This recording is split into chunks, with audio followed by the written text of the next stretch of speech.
The Old Man and the Sea, Part 41.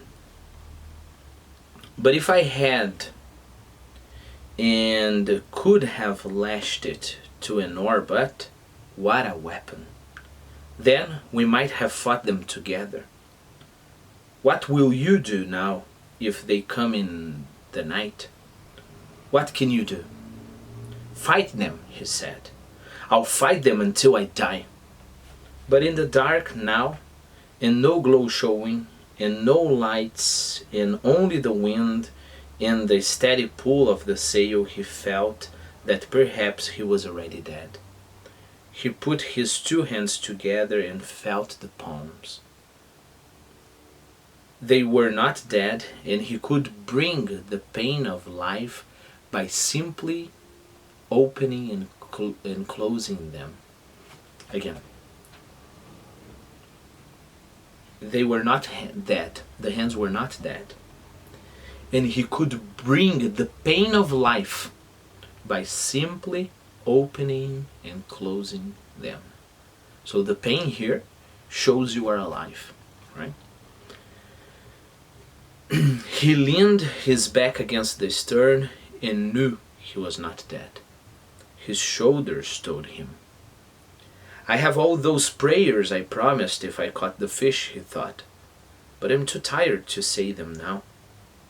I better get the sack and put it over my shoulders. He lay in the stern and steered and watched for the glow to come in the sky. I have half of him, he thought. Maybe I'll have the luck to bring the forward half in. I should have some luck. No, he said. You violated your luck when you went too far outside. Don't be silly, he said aloud, and keep awake and steer. You may have much luck yet. I like to buy some if there is any place they sell it, he said. What could I buy it with? He asked himself.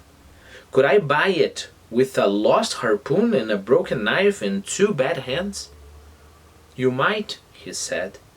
You tried to buy it with 84 days at sea. They nearly sold it to you. I must not think nonsense, he thought. Luck is a thing that comes in many forms, and who can recognize her? I would take some, though, in any form, and pay what they asked.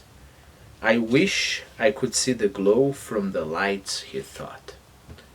I wish too many things, but that is the thing I wish for now. He tried to settle more comfortably to steer, and from his pain he knew he was not dead. Again, right? So if the narrator, such an economic narrator, if the narrator repeats it, so there's something here, right? He saw the reflecting glare of the lights of the city at what must have been around 10 o'clock at night. They were only perceptible at first, as the light is in the sky before the moon rises. Then they were steady to see across the ocean, which was rough now with the increasing breeze. He steered inside of the glow, and he thought now, soon he must hit the edge of the stream. Now it is over, he thought. They will probably hit me again. But what can a man do against them in the dark without a harpoon? He was stiff and sore now, and his wounds and all of the strained parts of his body hurt with the cold of the night. I hope I do not have to fight again, he thought. I hope so much I do not have to fight again. But by midnight, he fought. And this time he knew the fight was useless. They came in a pack, and he could only see the lines in the water that their fins made in their phosphorescence as they threw themselves on the fish. He clubbed their heads and heard the jaws chop, and the shaking of the skiff as they took hold below. He clubbed desperately at what he could only feel and hear, and he felt something seize the club, and it was gone. Okay, something got the club from him. He jerked the tiller free from the rudder. Remember, the rudder is the part that goes under the water, right? And the tiller is the part you maneuver in order to steer the boat. So he jerked the tiller from the rudder and beat and chopped with it, holding it with both hands and driving it down again and again. But they were up to the bow now. Up to the bow because they started eating the fish from the stern. Okay, they were up to the bow now.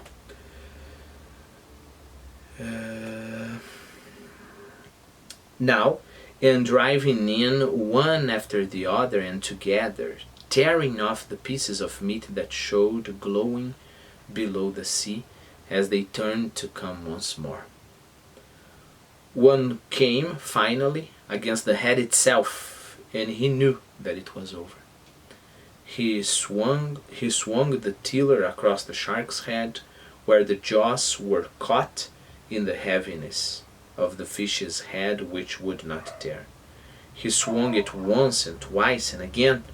He heard the tiller break, and he lunged at the shark with the splintered butt. He felt it go in, and knowing it was sharp, he drove it in again, because it broke and then it was sharp. The shark let go and rode away. That was the last shark of the pack that came. There was nothing more for them to eat. The old man could hardly breathe now, and he felt a strange taste in his mouth. It was coppery and sweet, and he was afraid of it for a moment. Remember, coppery and sweet, it's a blood taste, right? But there was not much of it. He spat it into the ocean and said, "Eat that, Galanos, and make a dream you've killed a man." It's like, just dream that you've killed a man, because you couldn't. He knew he was beaten now, finally, and without remedy. And he went back to the stern and found the jagged end of the tiller would fit in the slot of the rudder well enough for him to steer. Jagged with a lot of points, right? He settled the sack around his shoulders and put the skiff on her course. He sailed lightly now, and he had no thoughts nor any feelings of any kind. He was past everything now, and he sailed the skiff to make his home port as well and as intelligently as he could. In the night, sharks hit the carcass as someone might pick up the crumbs from the table. The old man paid no attention to them and did not pay any attention to anything except steering.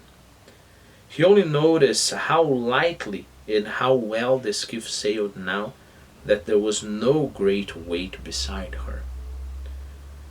"She's good," he thought. "She's sound and not harmed in any way except for the tiller. That is easily replaced. Talking about the boat, right? He could feel he was inside the current now, and he could see the lights of the beach colonies along the shore. He knew where he was now, and it was nothing to get home. It means it was very, very close, right? The wind is our friend anyway, he thought. Then he added, sometimes. And the great sea with our friends and our enemies. And bad, he thought. Bad is my friend. Just bad, he thought. Bad will be a great thing. It is easy when you are beaten, he thought. I never knew how easy it was. And what beat you, he thought. Nothing, he said aloud. I went out too far.